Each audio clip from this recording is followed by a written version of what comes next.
Yang memilih pemimpin Indonesia bukan hanya orang Indonesia saja, tetapi negara yang berkepentingan dalam tanda petik akan ikut bermain. Oke, ini hanya sekedar kalimat pembuka untuk mengingat saja. Inilah yang disebut state sponsor. Dan ini common practice atau perilaku biasa di banyak negara. Malaysia itu bermain, Singapura itu bermain, Cina itu bermain, Amerika itu bermain, Australia itu bermain, India itu bermain. Hanya kayaknya Indonesia yang kayaknya saat ini belum bermain karena belum mengerti bagaimana mengolah negara lain. Misalnya kita ingatkan tentang 10 sandera di Zamboanga lalu di Filipina Selatan. Kita negosiasinya lama untuk bisa melakukan operasional di ranah Filipina dan itu tidak mendapatkan respon segera oleh Filipina. Berapa bulan baru masalah itu selesai dan yang membuat kita kesal adalah sisi Filipina yang menerima di lapangannya pangkatnya hanya mayor. Sementara kita di Indonesia mengirim itu pangkatnya mayor jenderal atau bintang 2. Ini benar-benar pelecehan bagi saya loh, pendapat pribadi loh. Bagi saya sesungguhnya sikap Filipina itu mencerminkan Indonesia itu tidak dianggap oleh Filipina. Saat ini, kalimat ini mungkin banyak membuat geram orang.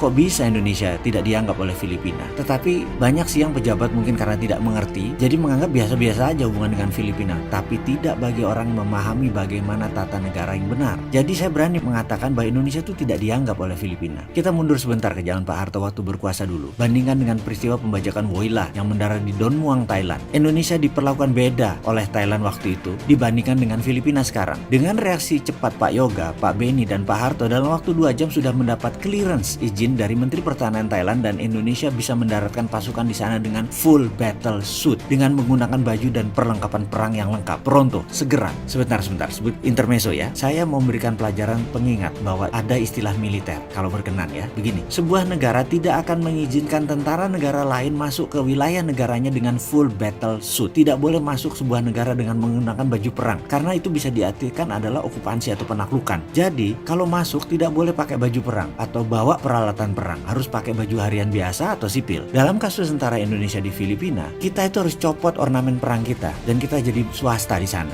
Contoh lain, ketika Amerika masuk ke Pakistan untuk mengambil dalam tanda petik Osama bin Laden, ini adalah occupation, penaklukan dengan paksa, itu adalah pelanggaran. Itu memang kampret kali ya Amerika itu. Jadi tulisan tentang Amerika dan Filipina itu hanya sebagai contoh bahwa faham apa yang dimaksud dengan full battle suit. Amerika waktu itu masuk ke Pakistan dengan full battle suit. Dalam peristiwa pembajakan kapal udara Woi La di Don Muang, Indonesia dapat clearance dengan full army battle suit dan armor, artinya boleh masuk lengkap dengan senjata. Hanya 2 jam setelah peristiwa terjadi dan dalam kurang dari 12 jam pembajakan itu selesai. Sama Kopassus disikat habis. Pesan moralnya, Indonesia zaman itu sangat dianggap oleh wilayah regional ASEAN dan dianggap oleh dunia. Oke, kita balik ke topik. Kita tidak boleh berdiam diri hanya mengurusi kebutuhan kita di dalam negeri. Kita harus segera membuat ekonomi Indonesia maju dan Indonesia harus disegani di wilayah kita. Itu saja pesan moralnya. Jadi solusinya yang lain bagaimana nih supaya kita dianggap? Coba kita action sekarang secara internasional. Haruskah kita tutup 4 selat di Indonesia? Haruskah kita buat listrik tenaga nuklir di Sumatera berbasis uranium? Dari mana uraniumnya? Dari Freeport, dari copper smelter yang nanti kita akan bangun itu menghasilkan uranium.